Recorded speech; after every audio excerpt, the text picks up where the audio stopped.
युवक आघाडीच्या वतीने हा महाराष्ट्रव्यापी दौरा आम्ही सुरुवात केलेला आहे। याचा शुभारंभ पुण्यात संस्थापक अध्यक्ष महादेवरावजी जानकर साहेबांच्या उपस्थितीत संपन्न झाला आणि ह्या युवा जोडो संकल्प यात्रेचा एक संकल्प असा आहे की युवा संवाद बैठक प्रत्येक जिल्ह्यात आम्ही जाऊन करतोय आणि बैठक करत असताना जे नवीन तरुण आहेत म्हणजे ह्या महाराष्ट्रात या देशात आताच काही दिवसांपूर्वी आपण बघितलं जेनझी ज्यांना म्हणलं आपण त्या तरुणांनी क्रांती घडवली आणि देशाच्या शिक्षण मंत्र्यांना धर्मेंद्र प्रधानांना राजीनामा द्यायला भाग पाडलं।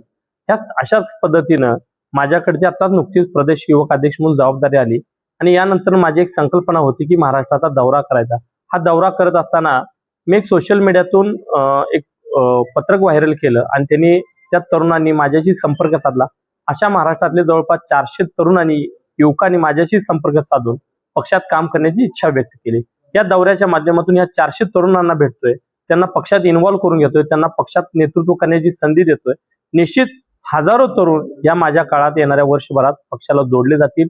ही लढाई विचारांची, भारतीय जनता पार्टीच्या हुकुमशाहीच्या विरोधातली लढाई निश्चित येणारा काळ तरुण ताकदीनं लढेल यासाठी ही संघटनात्मक युवकांची बांधणी करतोय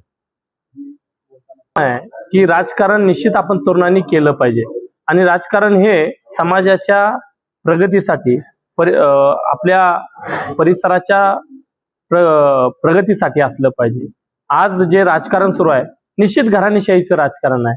म्हणजे या राज्यामध्ये कैलासवासी गोपीनाथ मुंडे साहेबांनी एक आवाहन केलं होतं की त्यांनी त्या महाराष्ट्रातून मला काँग्रेस मुक्त महाराष्ट्र करायचा आहे, पण ज्या वेळेला मुंडे साहेब निघून गेले त्यानंतरनं जी भारतीय जनता पार्टी आहे आज ती भारतीय जनता पार्टी काँग्रेस युक्त झालेली आपल्याला पाहायला मिळते। मग पार्टी विथ डिफरन्स काय विचारधारा आहे आजच्या मंत्रिमंडळामध्ये जे मंत्री आहेत तुम्ही चेक करा, सगळे काँग्रेसमधून झालेली माणसं आहेत। मग हीच माणसं शर्ट बदलून जशी कपडे बदलतात तसे पक्ष बदलत असतील आणि ही माणसं सत्तेत पोहोचत असतील तर सामान्य माणसाचा यात काय फायदा आहे? सामान्य माणसाच्या आयुष्यात काय परिवर्तन झालंय? परिवर्तन हे यांच्या कुटुंबातच झालंय। महाराष्ट्रात 3-3, 4-4, 5-5 पिढ्या राजकारण केले जातात।